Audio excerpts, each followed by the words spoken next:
लंबी चौड़ी एक नहर बना करके राजस्थान के लोगों को पानी देना है, जहां पर राजस्थान के लोग मीलों दूर सर पर मटके और घड़े रख करके पानी लेने के लिए जाते थे। उनको वो घड़े नीचे उतरवाने हैं। राजस्थान के पश्चिमी राजस्थान की उन महिलाओं की कहानी भी अच्छे से बयां करती है कि किस तरह से घड़े लेकर के वो दिन भर पानी के लिए सुबह जल्दी उठ के जाया करती थी, शाम को जाया करती थी।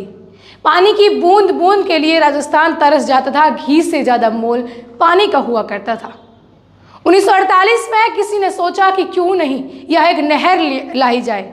आसान नहीं था। राजस्थान की इंदिरा गांधी नहर, जो कि राजस्थान की जीवन रेखा है, मरुगंगा है, भारत की सबसे लंबी नहर है, उसको यहाँ पर मरुस्थल के धोरों में लाना बहुत मुश्किल था। रावी, सतलज और ब्यास जहाँ पंजाब में संगम होता है, वहाँ पर बने हरी के बैराज बांध से निकलती है ये नहर। 649 किलोमीटर का सफर तय करके हर एक किसानों के खेतों तक इसका पानी जाता है। 10 जिलों को ये बखूबी से पानी देती है। कई बिजली परियोजनाएं इस नहर के पानी के होने से शुरू हुई। बात है 1948 की, जब बीकानेर के अभियंता इंजीनियर कंवर सेन ने ये सोचा। महाराजा गंगा सिंह के प्रेरणा से उन्होंने इस नहर को बनाने की पूरी रूपरेखा तैयार की। तत्कालीन जो गृह मंत्री थे गोविंद वल्लभ पंत, उनको लेटर लिखा गया इस नहर की मंजूरी के लिए।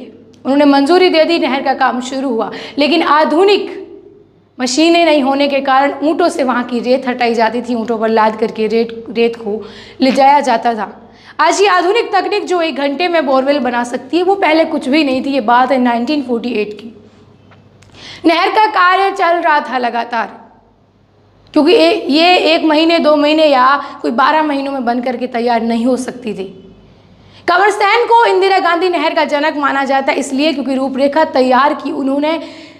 सतलज, व्यास और रावी का पानी मरुस्थल तक लाने की कल्पना भी किसी ने नहीं की, लेकिन वो उन्होंने करके दिखाया। बीकानेर के महाराजा गंगा सिंह के निर्देश और प्रेरणा से उन्होंने ये काम शुरू किया और आखिर उनकी मेहनत भी रंग लाई। 31 मार्च 1958 को गृह मंत्री ने मंजूरी दे दी इस नहर को बनाने के लिए। इसका काम जोरों शोरों से शुरू हो गया था। इसके बाद लगातार जब 1960 में पानी को लेकर के भारत और पाकिस्तान के बीच में समझौता हुआ था, तो सतलज, ब्यास और रावी, इसका पानी जो है वो भारत के पास रहेगा। भारत को अधिकार मिला था। कंवर सेन ने सोचा कि ये सारा पानी पाकिस्तान की तरफ फालतू बहेगा, क्यों ना इसको मरुस्थल में लाया जाए। इसके बाद बात है 1987 की, जब पूर्व प्रधानमंत्री इंदिरा गांधी की मौत के बाद उनका नाम, राजस्थान नहर का नाम इंदिरा गांधी नहर कर दिया गया था। पहले इसको राजस्थान नहर बोला जाता था। 1 जनवरी 1987 का वो दिन जो इतिहास के स्वर्णिम पन्नों पर अंकित हो गया था, इसलिए कि मरुस्थल के अंदर पानी आ गया है। क्योंकि उस दिन इस नहर के अंदर पानी आया था। किसानों के, आमजन के चेहरे खुशी से झूम उठे थे, क्योंकि राजस्थान के 10 जिलों को तृप्त करती है यह नहर। और वो जिले हैं हनुमानगढ़, चूरू, बीकानेर, गंगानगर, जैसलमेर, बाड़मेर, नागौर, चूरू और झुंझुनू। 445 किलोमीटर इसकी मुख्य नहर है और 204 किलोमीटर फीडर नहर, जहाँ हनुमानगढ़ के मसीतावली से यह नहर निकलती है। जैसलमेर के धोरों को चीरते हुए जैसलमेर के मोहनगढ़ तक ये नहर है वो जाती है। इसकी कई वितरिकाएं हैं, जिसमें से 9 तो बड़ी नहरें हैं जिसकी शाखा इस नहर से निकलती है। नहर के आने के बाद कई जो है बिजली परियोजनाएं इसके नहर के पानी से शुरू की गई। और आज राजस्थान हरा भरा हरियाली से है।